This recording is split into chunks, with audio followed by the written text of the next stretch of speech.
Today we are getting started with two guests, but our first guest is none other than Leo Ospina, Director of Growth Business Development from Lean Solutions. Welcome to the show, Leo. Thank you so much for having me, Mary. It's a pleasure to be here. I'm excited for today. Obviously, any chat with Lean Solutions is a good chat, but I know you guys are continuously kind of working on solutions, and you really kind of have your finger on the pulse of what's going on in this space and what companies are really needing to support their business. Before we get too far into that, let's get some background on you and how you got started at Lean Solutions. Yeah, so I've actually been at Lean now for almost 4 months, so rather new. I come actually from the tech industry, so I have about a decade of experience coming in tech.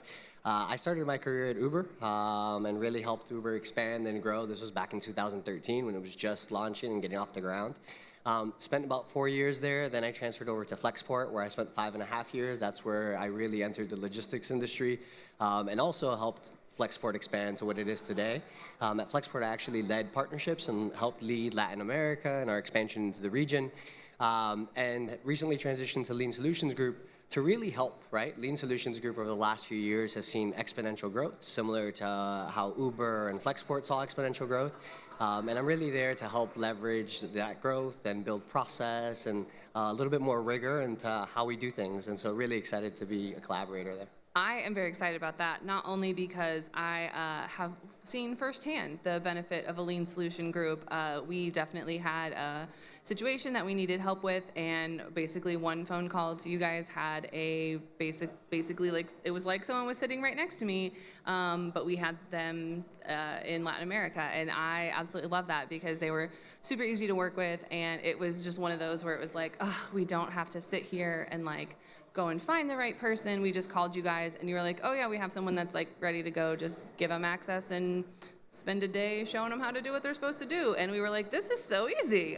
So I love that you guys always are striving to kind of improve and develop selfishly, because you guys have really come to bail me out a few times. Yeah, well, that's great to hear, and thank you for the kind words. You know, our people are magic to some extent, and really we're excited to continue to accelerate that growth and actually implement new things that are going to help us really drive solutions for our clients as we continue to grow and expand. So really excited for what's to come. One of those new things, I have heard tale of a new ambassador program that you guys have. Do you mind breaking that down and kind of explaining what that is and kind of its whole goal? Yeah, absolutely. So you are right. We are going to be launching an ambassador program soon. We're really excited, honestly, to leverage the relationships we've built over the last decade, right? If you think about it, we're the leaders in the market, right? We have the experience, we have the know-how, but we also have stakeholders all around the industry who love us and care about us. So we're hoping to leverage them to actually drive more growth across the industry, you know, through the brokers, through carriers, through freight forwarders. And at the same time, we actually want to have some benefit for our ambassadors and actually pay them for those referrals that they give to us. So it's a win-win, right? They're providing solutions for their network and their clients, and at the same time earning some extra cash on the side, which isn't bad. I mean, I think personally anything that you can do to earn a little bit of extra cash, but also, you know, in a legitimate way that's already kind of doing what you do anyway, it's kind of a no-brainer. Like, why wouldn't I participate in that? Yeah, and at the end of the day, you know, the best brands don't sell themselves, people sell them for them, and so we're hoping that we've created that same atmosphere with our stakeholders and our network, so that we're leveraging them to sell it for us instead of us having to sell it.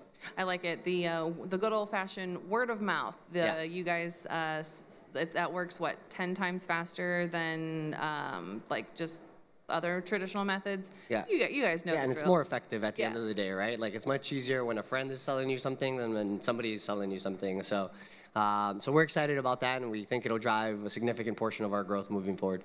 So one of the other things that you guys have really done, and this is something that I think everyone in this space really kind of goes, okay, well, I need to make sure that I'm at the cutting edge technology, I'm here, and that's something that, you know, we've seen a lot of surveys and a lot of data that says shippers are looking to some of their logistics partners to be that technology, to be that information, to have kind of that cutting edge technology, so that way they don't have to have it themselves. And that's something that you guys are working on, correct? Yeah, so I mean, I mentioned I come from tech, so this is also part of my purview. And one of the things we're going to be doing is really starting to implement tech into everything we do, right? So on one side, we want to make sure that the client experience is as positive and as easy to as possible. So that's in everything from recruiting to just interactions with our platforms and interactions with our people. As you mentioned, data. And being able to track success or not track success.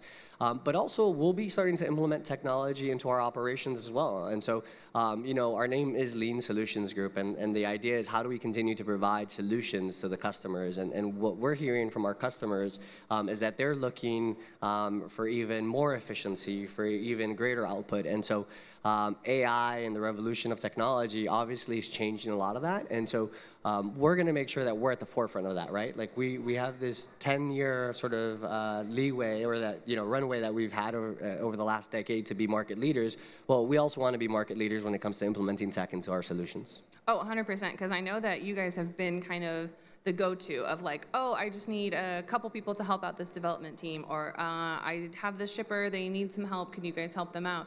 You guys have been that resource for so many people, so I think making sure that you're able to obviously be that resource for yourself is pretty important as well. Yeah, and I mean, alongside of that, I think aside from just tech and implementing that into our solutions, we're also actually expanding our service offerings as well to be able to provide the service that our clients need. So in the past, we've always done logistics operations, right? We have AP and AR. We have tech, as you mentioned, as also as a service offering. We're going to be expanding to also be doing BPO work, so customer service, sales rep services. The idea is really to be the backbone for our clients and be able to provide them with what they need, right? We want to meet our client where they're at. And so that's part of the next acceleration and the next wave of growth that we expect to see at Lean Solutions. I like that. You have the current, you have to look to the future to see what there is. Out of curiosity, what is kind of like one of those highlights in the tech space that you're kind of really excited about? Obviously, AI is probably pretty high up there, but what's one that either you guys are working on or you've seen in the industry that you're like, ooh, this is like really nice? Yeah, well, so AI is really changing the game across the board, and I would say AI is going to impact the industry in numerous ways, right? And so we're looking actually to see where we can implement AI. One of the things about AI is that you have to make sure you implement it for a very specific use case, right? When you try and implement AI for to solve all your problems, it usually fails. And so we're actually looking at things like, hey, data digitization work and like what's out there from LLMs that's going to help us out. A lot of these companies that are doing sort of carrier sales and voice AI work, those are really interesting as well. And so we're looking at all of those, and we're having conversations with companies now, and we're really excited about what it's going to bring and how we're going to collaborate together. Part of what we can also provide is a backbone to those organizations, and so I think that the partnerships that we'll end up developing over the next year will be really fruitful for both those companies and for us.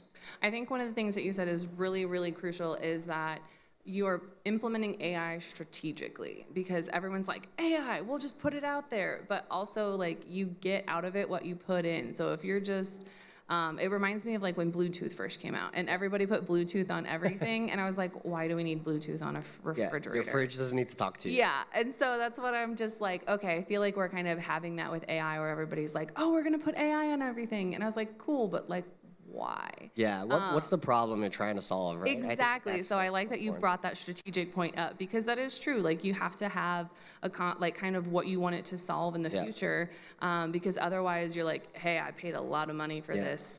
And it does something. And aside from that, right, like the tech isn't perfect, and it's not going to be perfect for a while, right? And so on top of that, we also have amazing people who've been working in the logistics industry for years, right? We have a bench of talent out of Colombia that can really help us continue to grow. And so, leveraging those people plus the tech is really sort of like the holy grail. Yeah. And so that's really like the spirit and sort of what we're trying to aim for.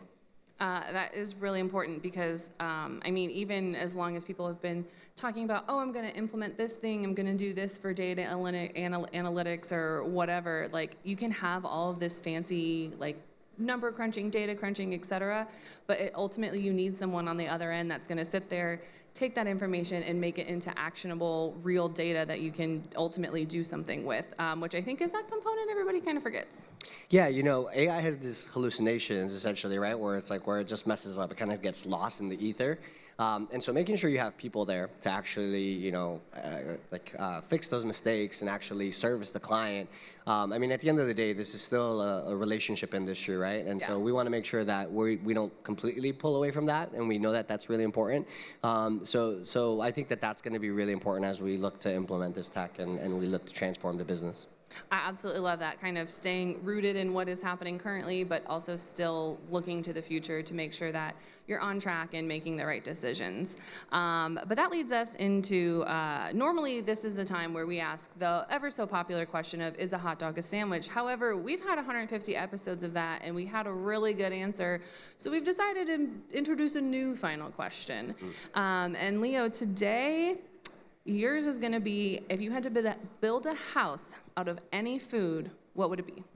That's a great question. The hot dog question is also great.